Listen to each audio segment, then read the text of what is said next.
사도행전 9장 32절부터 43절까지입니다. 사도행전 9장 32절부터 43절까지 말씀입니다.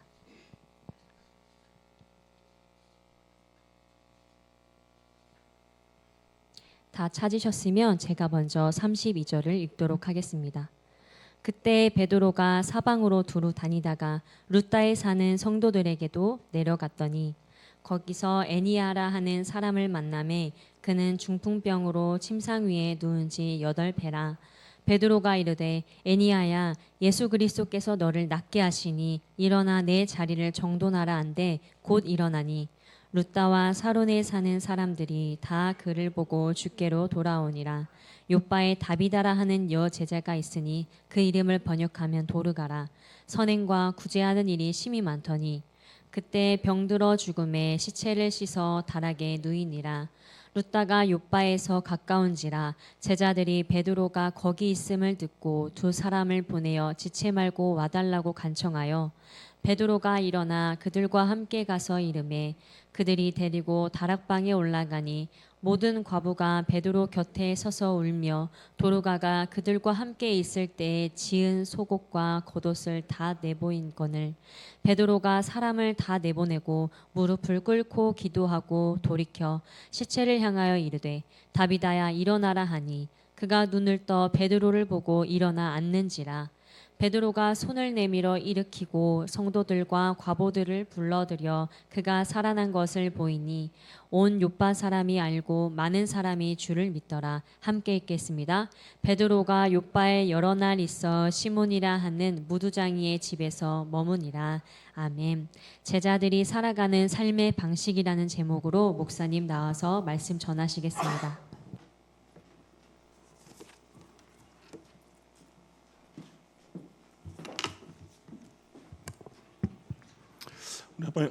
옆에 분 가면 인사 나눌까요? 사랑합니다. 축복합니다. 예, 오늘 우리 주보를 보시면 우리 이하영 전도사님이 오늘까지 우리 함께 예배하고 사임하기로 했습니다. 우리 전도사님의 사역을 위해서 계속 기도해 주시고 인사하실 분은 예배 후에 우리 전도사님과 인사 나누시길 바랍니다. 예, 계속해서 사도행전 이게 말씀을 듣고 있는데요. 이야기의 중심이 이제 저번 주까지는 사울이었어요. 그런데 오늘부터 다시 또 베드로로 전환이 됩니다. 복음이 예루살렘과 온 유대와 사마리아 이런 땅 끝까지 감에 있어서 여러 가지 장애물들이 있을 거잖아요. 분명한 장애물도 있습니다. 가치관이라든지 아니면 문화라든지 여러 가지 장애물들이 있는데 그것을 이제 어떻게 장애물들이 제거가 되는지를 이제 성경에서 이야기해주고 있는 것이죠. 베드로가 루다라는 곳에 이르게 됩니다. 루다는 예루살렘에서 북서쪽으로 약 40km 정도 떨어진 도시예요. 우리나라로 말하면 서해안이라고 할 수가 있는데 과연 누가 복음을 전했을까? 이 루다 지역까지. 예루살렘에서 복음이 왕성했었는데 과연 누가 지었을까? 우리가 짐작해 볼 수 있는 것은 아마 빌립 집사가 이곳에서 복음을 전하지 않았을까라고 생각을 해봅니다. 사마리아에서 복음을 전했죠. 그러다 성령께서 그 빌립 집사를 이제 광야로 이끌었습니다. 그것에 에티오피아 내시에게도 세례를 베풀었어요. 그리고 나서 성령께서도 빌립을 인도하여서 이제 아소도와 그리고 가이사랴까지 이르렀는데요. 한번 지도 한번 준비되어 있으면 한번 보도록 하겠습니다.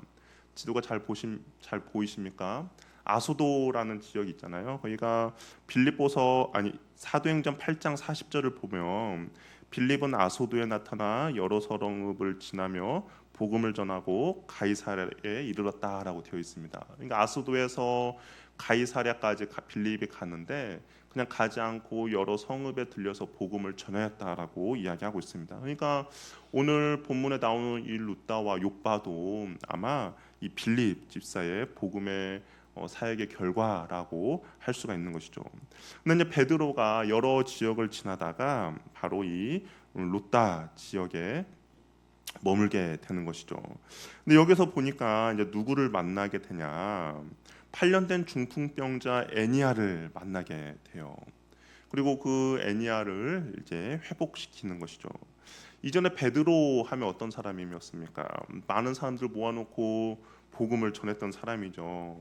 그때 3천 명도 회심한 그런 전도자였습니다. 그런데 오늘 본문부터 쭉 보면 베드로가 그 많은 사람들을 회심시키진 않아요.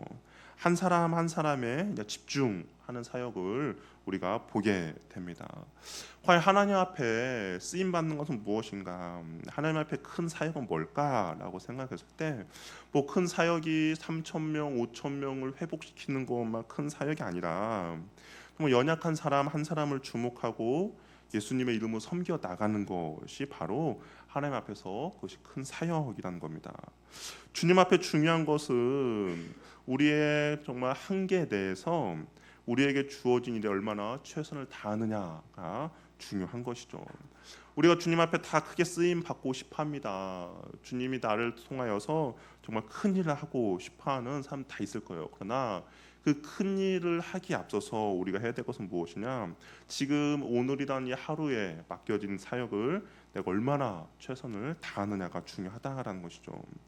주님께서 언제나 당신이 부여하신 일에 최선을 다하는 사람을 통하여서 역사하십니다. 베드로가 한 영혼에 관심을 가졌을 때 이 일로 인하여서도 정말 많은 영혼들이 돌아오는 역사가 일어나죠. 한 영혼에 관심과 집중을 가질 때 많은 생명이 주께로 돌아옵니다. 우리가 하나님께서 우리에게 허락해 주신 이 하루를 우리가 감사히 보낼 때 이 하루라는 시간을 통하여서 또한 하나님의 역사가 일어나게 되는 것이죠. 애니아가 중풍병으로 침상에 누운 지 몇 년째입니까? 8년이 되었어요. 말이 쉬어서 8년이지 병상에 누워 있는 애니아와 애니아를 돌보는 가족은 8년이나 세월은 정말 말할 수 없는 고통과 힘듦의 시기였을 겁니다. 우리 병 앞에 효자 없다라는 말처럼 이 8년이나 세월이 정말 힘든과 어려움의 시기였죠. 베드로는 힘듦과 고통과 절망 가운데 있는 애니아를 보고 자신으로 하여금 하나님께서 왜 애니아를 만나게 하셨는지를 마음을 알았습니다. 그래서 나아가서 베드로가 아무도 부탁해주지 않았어요. 뭐 애니아가 지금 아파서 8년째 중풍병을 있으면 고쳐주세요라고 이야기하지 않았음에도 불구하고 베드로가 먼저 애니아에게 가서 말합니다. 우리 34절 말씀 우리 한번 같이 읽어보도록 할게요. 시작.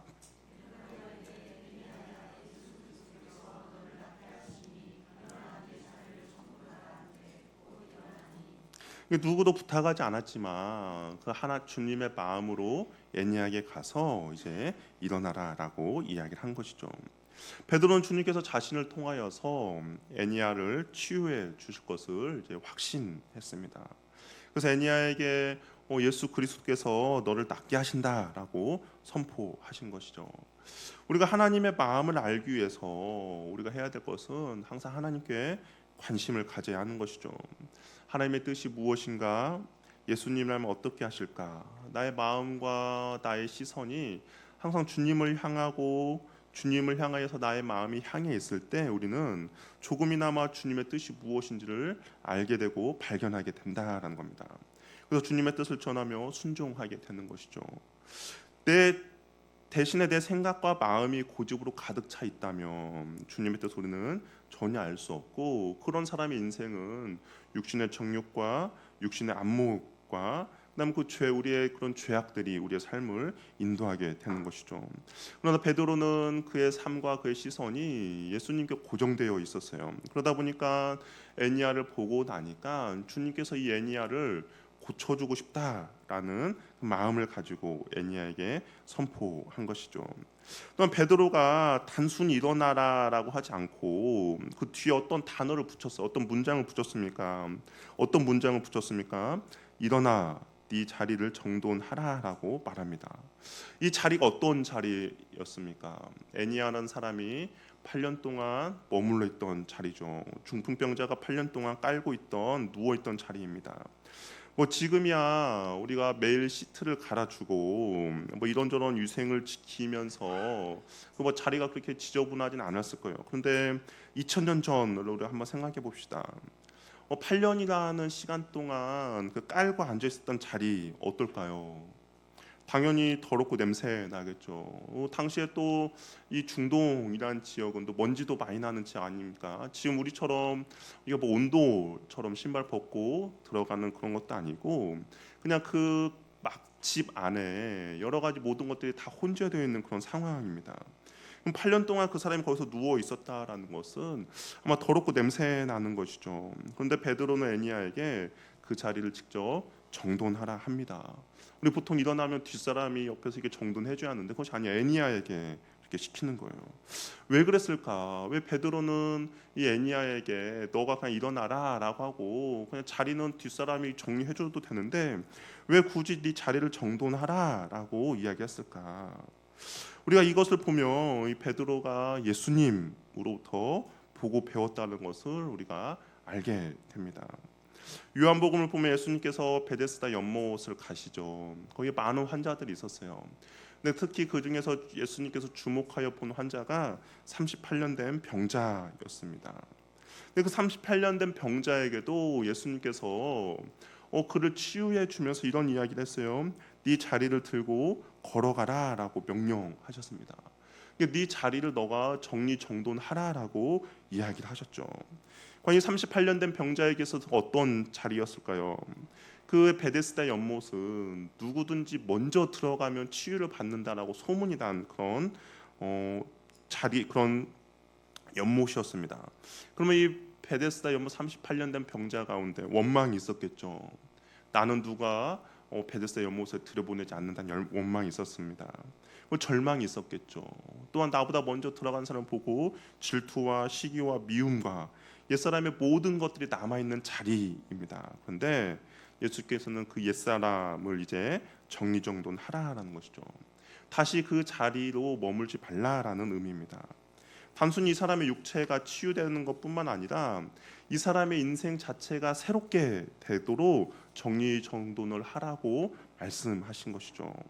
육체 회복뿐만 아니라 그리스도 안에서 새로운 피조물의 그 삶을 살기를 주님께서 원하셨습니다. 이 모든 사실을 주님 곁에서 베드로가 목격했죠. 그래서 베드로도 자신이 주님께 배운 대로 루다의 애니야에게 일어나 네 자리를 정돈하라라고 말합니다. 이 정돈하다라는 이 의미 안에 그런 옛사람을 버리고 새 사람을 입으라는 의미가 담겨 있다라는 것이죠.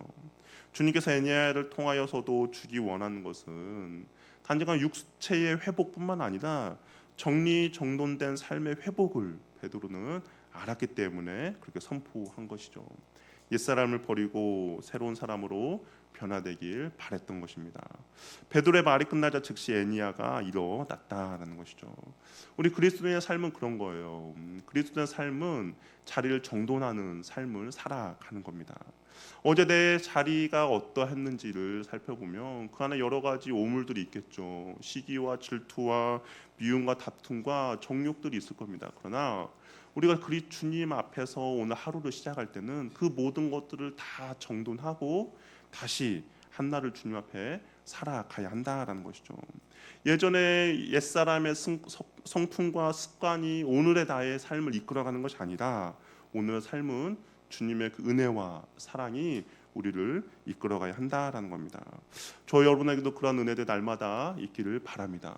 어제의 죄악된 습관들을 오늘까지 이끌어오는 것이 아니라 어제의 죄악된 습관들은 주님 앞에 깨끗이 내려놓고 우리는 새로운 피조물답게 오늘 하루를 시작하시길 바랍니다. 치유받은 애니야로 인해서 어떤 일이 벌어졌냐? 루다 인근 사론의 많은 사람들이 예수님을 영접하게 됩니다. 연약하고 보잘것없는 한 사람에도 불구하고 섬기며 나아갔더니 많은 사람들이 주께 돌아오는 역사가 일어난 것이죠. 한 영혼에 관심과 집중할 때 많은 생명이 주님께 돌아오게 되는 겁니다. 이 루다와 살아온 이 지방은 이제 정말 경사가 났죠. 8년 동안 누워있던 애니야가 고침을 받으니까 이 동네에 얼마나 큰 경사가 났습니까? 그런데 바로 그 옆 도시 욥바에서는 큰 슬픔의 일이 벌어지고 있습니다. 우리 36절 말씀 한번 읽어보도록 할게요. 한번 읽어보겠습니다. 시작.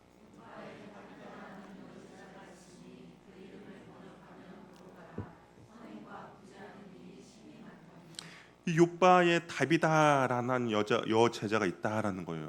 이 욥바라는 지명은 우리에게 좀 익숙하죠. 이스라엘 아까 지도 봤을 때요 서쪽에 있는 항구 도시입니다. 이 욥바가 왜 우리에게 익숙한가라고 했더니 요나 선지자 때문에 그래요. 하나님께서 니느웨로 가서 그쪽에 이제 회개할 수 있도록 명령을 내렸는데 이 요나가 어떻습니까? 니느웨 가지 않고 다시스로 도망했죠. 그런데 그 다시스로 도망하면서 탔던 그 배를 탄 항구가 바로 이 욥바입니다. 근데 이곳에 다비다라는 제자가 있었다는 거예요. 성경에 보니까 여제자라는 단어는 이 다비다가 처음 사용됐는데요. 그리고 그의 헬라어 이름이 도르가였다라고 합니다. 아마 이름이 두 가지인 거 보니까 이가 헬라파 유대인이었던 것 같아요. 그리고 그 이름의 뜻은 바로 사슴이라는 것이죠. 이 사슴은 뭐 아름답다. 우리 뭐 한번 옆 분들의 한번 눈을 한번 쳐다보실까요? 당신의 눈망울이 사슴 같습니다. 그럼 뭐 기분 나쁘진 않죠. 아, 내 눈이 되게 아름답구나라고 생각할 거예요. 이 다비다의 이름 안에 바로 그 사슴이란 뜻이 있는 거죠. 아름답다라는 의미입니다. 그래서 그녀의 삶이 정말 이름처럼 아름다운 삶을 살았던 사람이에요. 또 우리가 이 다비다를 추측해 볼 때 이 다비다라는 여자가 아마 과부였을 가능성이 있을 것 같아요. 왜냐하면 보통 성경에서 여자가 등장을 하면 남편이 소개가 되거든요.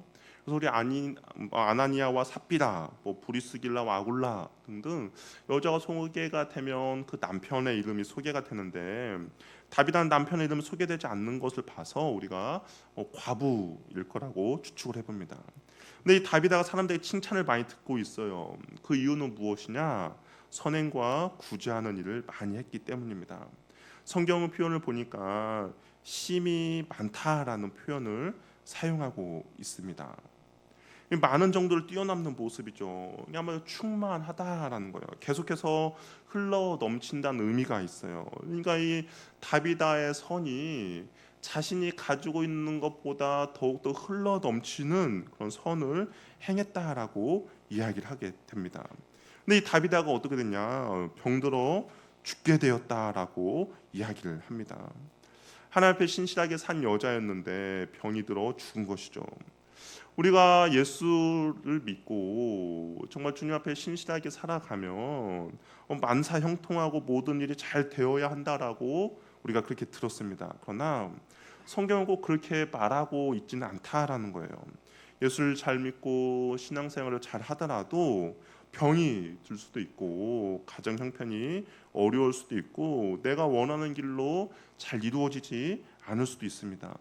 구약에서는 하나님께서 복을 주시는 대표적인 것들이 뭐 돈과 건강과 물질일 수도 있겠지만 그러나 신약에서는 그것을 복이라 이야기하지 않아요. 신약 성경에서의 진정한 복은 예수님을 아는 거, 예수님을 믿는 거, 그리고 그 안에서 누리는 삶이 복된 삶이라고 이야기를 하는 것이죠. 그렇기 때문에 예수님을 믿는다고 해서 우리의 모든 삶이 만사형통하진 않습니다. 어찌 보면 만사형통을 해야 한다면 아마 이 다비다가 그런 삶을 살아야 되는데 그렇지 않았어요. 병이 나서 죽게 되었습니다. 많은 사람들이 슬퍼해요. 그런데 그러니까 근처에 베드로가 있다라는 소식을 사람들이 듣게 됩니다. 왜냐하면 이 루다라는 곳이 큰 기쁨과 그 소문이 퍼져 것이죠. 그러니까 별로 멀지 않는 곳에 욥바에 사는 사람들이 이 베드로가 루다에 머물고 있다는 것을 알고 이제 베드로를 초청합니다. 약 욥바에서 루다까지는 16km 정도의 거리입니다. 이게 성인이 빠른 걸음으로 가면 약 한 2시간에서 3시간 정도 걸리는 곳이죠. 그래서 베드로를 모셔오게 돼요. 베드로가 오니까 이 사람들이 다비다의 죽음을 슬퍼합니다. 그러면서 이 다비다가 얼마나 선을 행했는지를 베드로에게 보여주는 것이죠. 다비다가 만들어준 속옷과 겉옷을 베드로에게 보여줍니다. 지금의 옷은 우리가 뭐 생각하는 것과 이 당시의 옷은 우리가 생각하는 것과 좀 다르죠. 옷은 단순히 의복의 수준을 넘어서 당시에는 뭐 재산 목록에 들어가는 그런 물품이었습니다. 그래서 성경에도 보면 옷을 담보하는 잡히는 그런 재산 일부였죠. 그래서 우리 출애굽기 22장 26절 말씀 한번 볼까요? 옷이 어느 정도의 가치가 있었는지 한번 읽어보도록 할게요. 시작.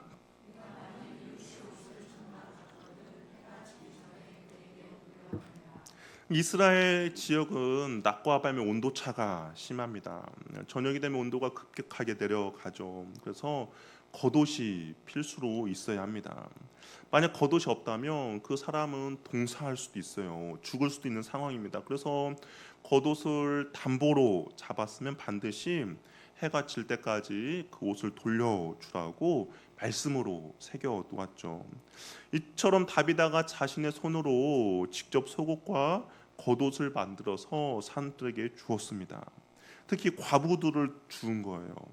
이 과부들은 누구에게도 도움을 받지 못하는 상황이죠. 당시에 이 고아로 살아간다는 것, 과부로 살아간다는 것은 이 당시 사회에서는 하루하루 살아가기가 힘든 사람입니다. 당시에 남편이 없다면 정말 힘든 문화와 사회였죠.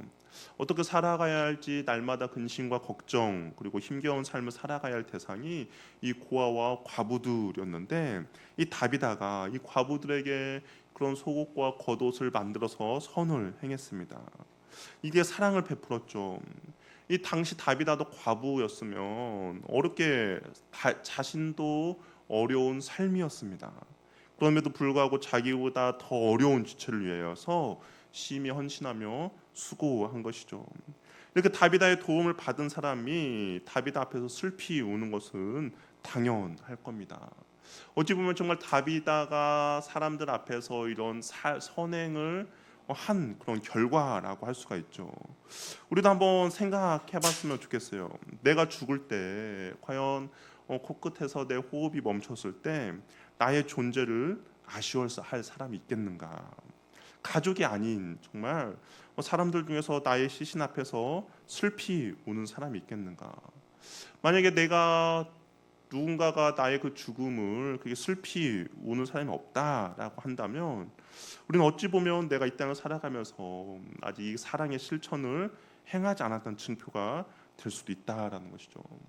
어떤 이가 죽었다고 했을 때 그의 죽음을 아쉬워하는 사람들을 보면 그 사람은 대부분 사랑을 실천하며 살았던 사람이라는 것이죠. 사랑의 실천은 여운을 남기고 우리들에게 그리움을 남기게 됩니다. 사랑을 실천하다가 죽은 사람에게는 그가 오래 살았든지 아니면 정말 젊은 나이에 죽었든지 대부분의 사람들이 안타까워하고 그리워하죠. 어찌 보면 다비다의 죽음으로 인하여서 모든 과부가 나와서 울었다라는 것은 그가 이 땅을 살아가면서 그런 사랑의 실천을 온전히 행했던 그런 사람이라는 겁니다. 그렇다 다비다는 왜 심이 많을 정도의 구제와 선행을 힘쓰고 애썼을까? 그 이유는 무엇일까? 이 다비다가 과부였다면 그 뭐 많은 돈이 있어서는 아닐 겁니다. 뭐 이가 자선 사업가로 태어나서도 아니겠죠. 그가 이렇게 많은 심이 많은 구제와 선을 행했던 이유는 다른 것이 아니에요. 우리가 오늘 본문에서 찾아볼 수 있는 것은 무엇이냐? 그녀가 누구였어요? 제자였다는 것이죠. 누구의 제자입니까? 예수님의 제자였다는 것이죠. 다비다가 불쌍한 과부를 위하여서 자신의 재물과 시간을 포함하여 자신의 인생을 심히 낭비할 수 있었던 것은 그녀가 믿고 따르는 주님 때문이었습니다. 왜 다비다가 그렇게 했을까? 주님께서도 이 다비다를 위해서 자신의 모든 것을 쏟아붓고 돌아가신 그 사랑이 있었기 때문인 것이죠. 그렇기 때문에 다비다 또한 자신의 모든 것을 사랑으로 표현하는 삶을 살았던 것입니다. 하나님께서 자신을 살려주시기 위해 하나님은 모든 것을 낭비하셨죠. 주님께서 더러운 우리를 살리기 위해서 자신을 십자가의 제물로 내어 놓으셨습니다. 하나님께서 그의 사랑하는 아들을 내어 주셨어요. 어찌 보면 그 사랑을 위해서 안 해도 되는 일을 낭비를 한 것이죠. 십자가에서 머리부터 발끝까지 온전히 넘쳐나는 사랑으로 우리를 살려 주셨습니다. 예수님의 삶, 예수님의 사랑은 처음부터 끝까지 낭비의 삶이었죠. 다비다도 그 사실을 알았어요. 다비다는 예수님의 참된 제자였기에 주님이 행한 것처럼 그녀도 다른 사람을 위해서 자신을 낭비하는 삶을 사는 것이죠. 자신이 아는 예수님의 사랑을 직접 몸으로 실천한 것입니다. 이러한 다비다가 베드로의 도움으로 다시 살아났고 요바에 정말 많은 사람들이 주를 믿게 되었다라고 이야기를 하고 있어요. 이 낭비라는 단어는 어떻습니까? 부정적인 의미로 사용되어진 단어이죠. 우리 뭐 예산 낭비, 시간 낭비, 인생 낭비. 근데 그 낭비가 사랑이라는 단어와 결부될 때는 부정적인 의미가 아니라 충만하다, 참된 사랑의 의미로 바뀌게 됩니다. 주님께서 우리를 사랑하셔서 모든 것을 낭비하신 것처럼 우리도 예수님을 따라 내 자신을 이웃을 위해 낭비하는 삶을 산다면 우리도 참된 주님의 제자라고 불려지게 될 것입니다. 자신을 낭비할 줄 모르는 사람은 진정한 주님의 제자일 수가 없는 것이죠. 우리를 위해 모든 것을 내어주신 주님으로 인하여서 우리도 주님을 위해서 이웃을 위해서 사랑을 낭비하는 은혜가 있기를 바랍니다. 그러면서 이제 성경을 그 후에 뭐라고 말하냐? 베드로가 시몬이라는 무두장의 집에 머물렀다라고 이야기합니다. 우리 43절 말씀 한번 읽어보도록 할게요. 시작.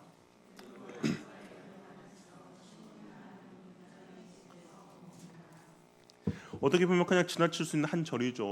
왜 누가는 굳이 이 베드로가 시몬이라는 무두장의 집에 머물렀을까라는 구절을 적었을까요?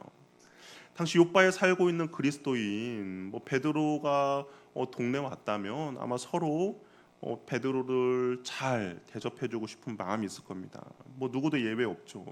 근데 베드로가 의외의 장소에 머물렀어요. 바로 무두장이라는 것이죠. 이 무두장이는 어떤 사람입니까? 가죽 제품을 만드는 사람이에요.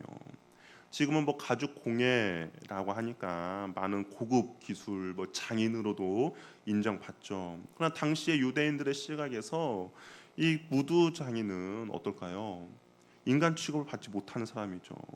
그러니까 그들이 가지고 있는 종교적으로 봤을 때 무두장인은 인간 자체가 부정한 사람입니다. 왜냐하면 죽은 짐승의 시체를 만지는 사람이기 때문인 것이죠. 유대인들은 죽은 시체를 만지면 어떻게 합니까? 부정하다 생각했죠. 그렇기 때문에 무두 장인은 그의 뭐 직업의 특성상 어쩔 수 없이 죽은 시체를 만질 수밖에 없는 사람이에요. 그러니까 그 자신뿐만 아니라 그 자신의 집에 있는 모든 것들이 다 부정한 상태가 됩니다. 우리 레위기를 보면 그렇죠. 어떤 부정한 사람이 그릇을 만지면 어떻게 됩니까? 그 그릇이 부정하게 되죠. 그래서 그 그릇을 깨트리거나 그런 일을 해야 되는데 이 무두장이의 집에 있다라는 것은 그 집의 모든 것들이 다 부정한 상태인데 베드로가 그곳에 머물렀다라는 겁니다. 이 무두장이는 한 마을에서 살 수도 없어요. 그래서 냄새도 나고 좋지 않은 직업이죠. 그래서 유대 사회에서는 이 무두장이가 살 수 있는 곳들을 지정해 줍니다. 만약에 우리가 유대 사회에서 이 무두장이가 산다면 어디를 지정해 주겠습니까? 우리 동네에서 가장 변두리에다 지정해 주겠죠. 그 사람들의 손길이 잘 닿지 않는 곳에 지정해 줄 겁니다. 그리고 당시에는 또 남성 중심의 사회였는데 이 여자가 유일하게 이혼을 제기할 수 있는 직업이 바로 이 남편이 무두장이일 때예요. 그러니까 사람들이 생각할 때 정말 이 사람은 인간 이하의 취급을 받는 그런 사람입니다. 그럼에도 불구하고 베드로가 어떻게요? 이 무두장이의 집에 머물렀다라는 것이죠. 하나님의 율법을 따르는 사람이라면 무두장의 집에 절대로 머물러서는 안 됩니다. 있을 수 없는 일이죠. 근데 성경은 이 무두장의 집에서 여러 날을 머물렀어요. 이 베드로가 이렇게 한 이유는 무엇일까요? 하나님의 복음이 무엇인지를 베드로가 알았기 때문인 것이죠. 하나님의 복음이라는 것은 내 안에 있는 이중성들을 제거해 나가는 겁니다. 무두장이가 부정하다고 생각하면 무두장이로부터 나오는 모든 물건도 다 부정하다라고 생각을 해야 하잖아요. 그렇죠? 근데 당시에 재밌는 것은 뭐냐면 사람들은 무두장이의 손을 거쳐서 나온 가죽 공예 제품은 좋아했다라는 겁니다. 이 사람들의 그런 신 그리고 벨트 그리고 여러 가지 가죽 제품들은 좋아했어요. 다른 사람들의 부러움을 사는 제품이었습니다. 희한하죠. 무두장이는 내가 싫어하고 경멸하지만 그의 손에서 나오는 제품은 내가 좋아한다는 거. 그 안에 어떤 이중성이 있다라는 것이죠. 이런 이중성이 우리 안에도 있을까요, 없을까요? 있습니다. 우리가 나는 상처 받는 거 좋아하는 사람 없죠. 상처 받는 거 싫어합니다. 그런데 나는 다른 사람에게 상처를 주죠. 나는 언제나 대접받고 인정받고 싶어해요. 그렇지만 나는 다른 사람을 무시합니다. 우리가 여러 가지 이 사회를 위해서는 보호 시설들이 필요하다라고 이야기해요. 근데 막상 보호 시설 우리 동네에 세워지는 것을 반대하죠. 나는 하나님께 날마다 용서받기를 원해요. 우리도 날마다 기도하지 않습니까? 하나님 나를 용서해 주시고 긍휼히 여겨 달라고 이야기합니다. 그런데 나에게 사소한 잘못한 사람에 대해서는 절대로 용서해 주지 않죠. 하나님의 은혜가 나와 함께하길 바랍니다. 그러나 나는 하나님의 말씀대로 살아가지 않아요. 우리 영생 좋아하죠. 영원한 생명을 누린다는 거 바랍니다. 사모합니다. 그러면 이 하나님 나라의 가치관을 살아가야 하는데 세상의 가치관이 나를 이끌어가는 것이죠. 남들이 불우한 직장에 다니다가 정말 하나님 나라를 위해서 선교사가 된다, 신학교를 간다라고 하면 어떻습니까? 박수 쳐주죠. 대단하다라고 이야기합니다. 근데 막상 그가 내 자녀다면 어떨까요? 여러분 자녀가 신학교를 간다라고 합시다. 어떨까요? 저한테 아마 상담하러 올 거예요. 목사님 제발 좀 말려주세요. 아마 그럴 겁니다. 우리 안에 존재하고 있는 이중성인 거죠. 근데 이 이중성을 내 힘과 능력으로 극복할 수 있는 것이 아닙니다. 어떻게 이것을 극복할 수 있을까요? 예수 그리스도의 복음만으로 가능하죠. 이 베드로가 무두장이라는 직업을 몰랐을까요? 이 시몬의 집이 얼마나 부정한 걸 몰랐을까요? 알았죠. 그러나 예수 그리스도의 복음을 인하여서 그의 집에 머물게 된 것입니다. 예수님의 십자가 사건이야말로 이 이중성을 극복하게 되는 것이죠. 예수 그리스도를 삶의 표대로 삼고 말씀 안에 거할 때 우리는 이 말씀과 나의 삶이 일치가 되는 것입니다. 다윗은 자신이 아는 예수님의 사랑을 직접 몸으로 실천한 사람이었죠. 자신의 그 사랑을 알았는데 사랑 따로 삶 따로 산 것이 아니라 그 사랑을 실천했어요. 베드로는 세리와 죄인들의 친구가 되셨던 예수님의 삶의 방식을 택하여서 무두장의 시몬의 집에 머물렀죠. 그러면 우리는 어떻게 해야 됩니까? 내가 알고 있는 예수님의 삶의 방식을 따라 살아가야 한다라는 겁니다. 우리가 예수님의 사랑이 무엇인지 알고 있다면 그 사랑을 실천해야겠죠. 그냥 머리로만 알고 있는 그 사랑에서 머무는 것이 아니라 그 예수님의 사랑이 우리의 삶에서 나타나야 한다라는 겁니다. 예수 그리스도의 삶을 내 삶의 표대로 삼아 말씀과 일치하는 삶을 살아가시길 바랍니다. 우리 에베소서 4장 13절 말씀 한번 읽어보도록 하겠습니다.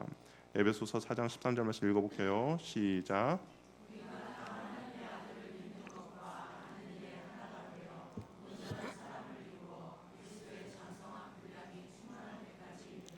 뭐라고 되어 있습니까? 하나님 아들을 믿는 거와 아는 일에 하나가 된다라는 거죠. 이게 우리는 신앙생활하면서 내가 아는 거, 내가 믿는 거, 그것이 따로 국밥으로 살아가는 신앙이 아니라 내가 아는 만큼 실천하고 내가 믿는 만큼 순종하며 살아가야 한다라는 겁니다. 그것이 온전한 사람을 이루어 그리스도의 장성한 분량이 충만한 데까지 우리가 이끌어 간다라는 것이죠. 믿는 것과 아는 것, 즉 내가 하나님을 믿고 나아간다면 그것에 하나가 될 때 우리는 온전히 그리스도를 닮은 사람으로 성숙한 그리스도인이 될 수가 있다라는 겁니다. 이것이 좁아지면 좁아질수록 그 사람의 믿음이 참된 믿음이 될 것이고 이것이 멀어지면 멀어질수록 그 사람은 이중적인 어찌 보면 정말 주일에만 교회를 다니는 썬데이 크리스천이라고 할 수가 있는 것이죠. 저 여러분이 믿는 것과 아는 것이 하나가 되어 예수 그리스도를 닮은 성숙한 그리스도인이 되기를 바랍니다. 하나님의 사랑이 어떤 것인지를 안다면 그 사랑을 실천하시길 바라고, 하나님의 복음이 무엇인지 안다면 나도 그 복음대로 살아갈 수 있는 은혜가 저 여러분 삶 가운데 있기를 바랍니다. 우리 잘 일어나셔서 함께 찬양하며 기도하도록 하겠습니다.